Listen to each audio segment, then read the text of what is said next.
যখন স্বামী স্ত্রী একসাথে কৃষ্ণ ভক্তি বা ভক্তিযোগ অনুশীলন করেন, তখন তাদের মন শান্ত হয় এবং তারা পরম সুখ লাভ করে।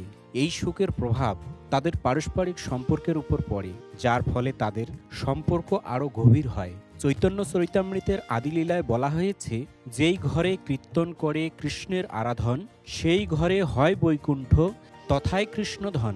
অর্থাৎ যে গৃহে কৃষ্ণ আরাধনা এবং কীর্তন করা হয়, সেই গৃহ বৈকুণ্ঠের সমান হয়ে ওঠে এবং সেই গৃহে কৃষ্ণ ধন বিরাজ করেন। যদি স্বামী স্ত্রী দুজনেই একসাথে তাদের গৃহে কৃষ্ণ আরাধনা এবং কীর্তন করেন, তবে তাদের গৃহ বৈকুণ্ঠের মতো পবিত্র হয়ে ওঠে।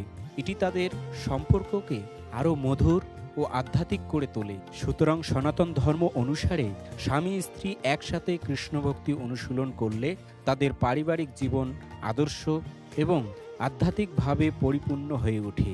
এটি শুধুমাত্র জাগতিক সম্পর্কের বন্ধন নয়, বরং উভয়ের আধ্যাত্মিক যাত্রার এক শক্তিশালী ভিত্তি স্থাপন করে।